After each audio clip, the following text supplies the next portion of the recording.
welcome back. Yeah, thanks. All right. Actually, can we leave that open, just from a lighting perspective? Hey, Frank, Looking just a little leave it like open. hostage video. Okay. Okay. All right, I'm ready whenever you guys are. We are rolling. All right, we'd like to welcome Seamus Power here into the interview room at the Butterfield Bermuda Championship 2022. Seamus, you've been here all 3 years before. Just why do you keep coming back to this tournament? What's your experience has been like here? Yes, I've played it every year. I've really enjoyed the place. It was, I didn't know much about the island before I came here the first time, but I've enjoyed my experience every time. It's unique. Even like something as small as like the ferry coming across the course, I find like it's different and it's a beautiful place. And I said I made some friends here over the years now too. So it's a stop that we look forward to all year. You've had some pretty consistent performances here too. Like a couple of top 30s and a T12. I mean, what do you like about the golf course that suits your game, or is it just playing in the wind and the weather that we've kind of experienced here these 3 years? Yeah, I think just being able to handle the wind. Obviously, like this morning is kind of unusual, like as in the wind's not blowing much at all. But yeah, for the most part, you're kind of expecting it 10, 15 or more. So yeah, it's the course is kind of designed for it, which I like. It's you kind of helps you kind of picture some of the shots with the wind directions. But yeah, I've seen it in all different winds at this point, and it's just fun. All sorts of different shots. You're uphill and down. Makes it fun to play, makes it challenging, but it's kind of enjoyable. You played 10 rounds on tour this season, the 2022-23 season. What's the state of your game, and what have you kind of seen over those 10 rounds so far? Yeah, it's been a little up and down, a little more so than I'd like, but I actually feel like I'm kind of coming around. My iron play hasn't been great, been kind of driving it okay, but iron play has been poor, but I kind of feel like I got something figured out, so it was nice out there this morning, do a little bit of work this afternoon. But yeah, it's still early in the season, but I'm kind of nice to see some progress there. A couple of good rounds last week. Again, the weekend I didn't play particularly well, but it was nice to see some of the kind of work paying off there early. So, hopefully I can put 4 good ones together this week. You're the only player in the field in the top 50 in the world rankings. You played all 4 majors last year. What did you learn, playing in those majors, and how hungry does it make you to stay in that top 50? Yeah, I mean, obviously it was my first time playing all 4, but it does. I mean, it's hard to describe. It's just a different feel around the tournaments, But one of the things I took from, which was very encouraging, is that my game held up very well. I said, like I played very well at Augusta, didn't quite get the putts, but then played well at the U.S. Open and PGA. I actually struggled a little bit at the Open, but it was nice to see in tough conditions under the biggest scrutiny and all of whatever, like the biggest microscope, like my game holding up well. But as you said, yeah, you're dying. It makes you really excited to try to get back in there. It's just the extra level of interest, the extra level of kind of buzz around the course. It's just different, and it was very special. And it just, as you said, makes you want to get back there. Just coming back to Bermuda,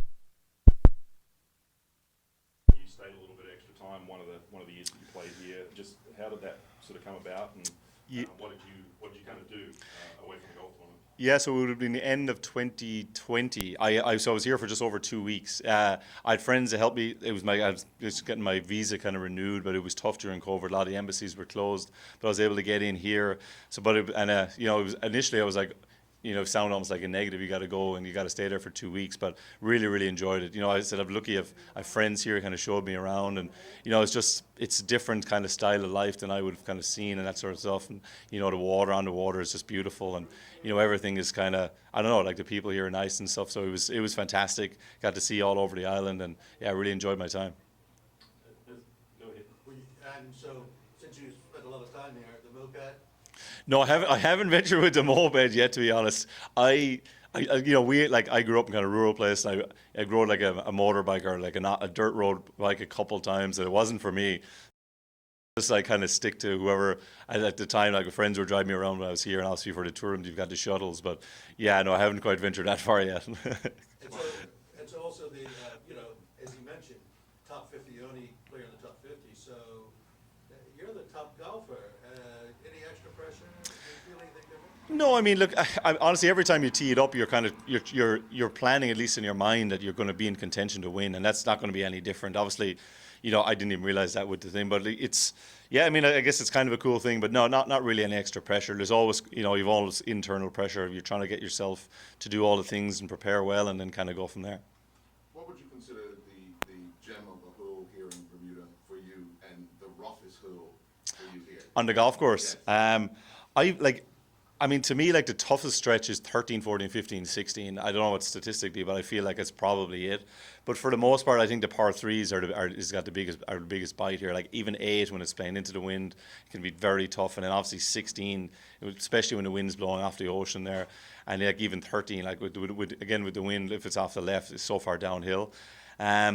But like at the same time, 8 and 16 are spectacular. Like there's, when you kind of get onto, you walk back to 18 and then you turn back around. It's really your first time seeing the ocean on the course. So I always think that moment is gorgeous there, and you're just seeing the sun shining off the water, and it's spectacular.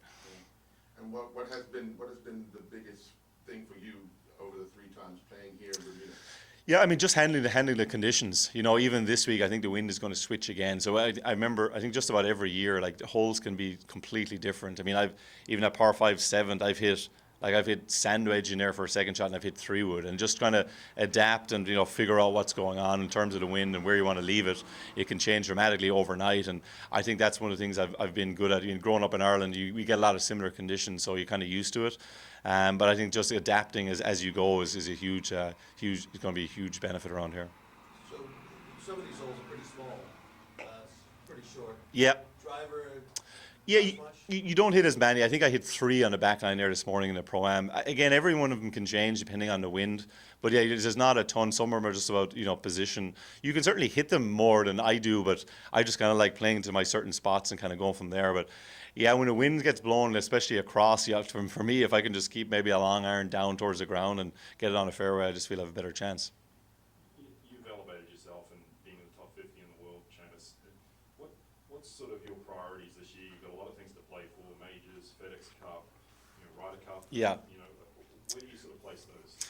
Yeah, I mean they're obviously all goals, but I mean I always say this to Simon. I mean the first and foremost is going to be the FedEx Cup. It's like I love what I do, but it is your job at the end of the day. So like that's the first thing you want to make sure you keep. Like you gotta rack up FedEx Cup points. You got to do as well as you can there, and that's kind of what happened. I ended up in the top 50, but it was more so. It just like my good play kind of like pushed me up there rather than me like always driving towards it. I've always thought that if I play well, the rankings will take care of themselves. Obviously, you're adding the Ryder Cup this year, which be I mean every European dreams of that. So that's always going to be something in the back of your mind too. Again, like if you play well, I feel like it'll take care of itself. But yeah, I mean what an honor that would be, and that's always going to be a goal. The majors are amazing; you want to be back there, but first and foremost, it's going to be the FedEx Cup and making sure you can kind of hold on to your job. Having said all that, how do you manage your schedule, or what do you plan to do, in the coming year with the season? Like, will you play much in the Middle East or Europe to start this year? What are you thinking? Haven't got too far to the spring yet because we were waiting for the announcements with the kind of change of events last week. So but I kind of haven't had a chance to sit down and look at them. But I'm going to play here. I'll play in Mayakoba next week, and more than likely Sea Island, and then I'm going to wait and see in the spring. Now that the elevated events have been kind of announced and decided, that'll kind of change it a little bit. Luckily for me, most of the courses that were picked I would have played anyway, so I don't think it's going to change my schedule much. But yeah, I know that event, like GB&I versus Europe event was kind of announced for January, so I got to kind of see where things like that fit in.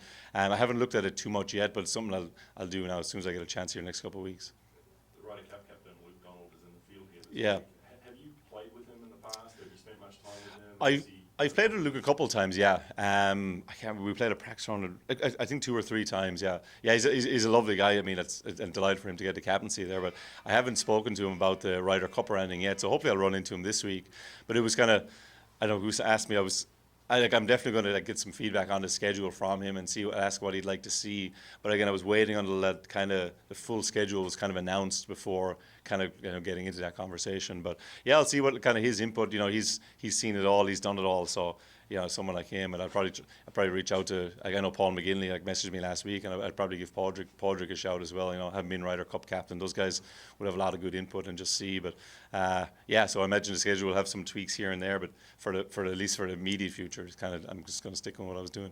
And just finally for me, when you come here, you're obviously one of the favourites, given your performance and where you are in the rankings, and according to anybody out there that's looking at the field. When you come here and you have that sort of expectation from others, how do you deal with that? And do you come here with a different sort of attitude in that respect? No, not really. And again, it's just a tournament I know I've played well in before, so I know I've confidence in. I know how to play the golf course. I know I can putt well here. So they're the big things. And then I just try to put my focus into the preparation of it. That's all great. But I mean, if you go out and shoot 70, whatever, if you don't play well, it doesn't really matter. So I'm gonna do some work here this afternoon, get some rest, and kind of be ready to go tomorrow. And then it's gonna be same as any tour. Have to hot start and keep it going.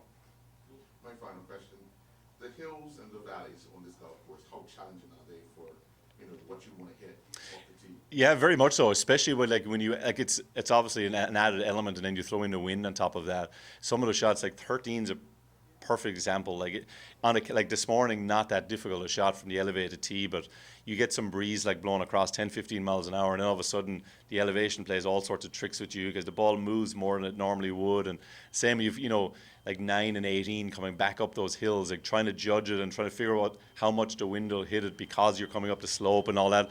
So it all adds to it. I think that's what makes this course so enjoyable to play. Every shot is different. You're hitting shots ball below your feet, above your feet, uphill, downhill, and the wind's then doing all sorts of stuff. So it's a lot of different shots, and some of it's kind of figure out as you go, and some of it's just from like playing here in the past and just kind of remembering what I did here and there, and hopefully that helps this time around.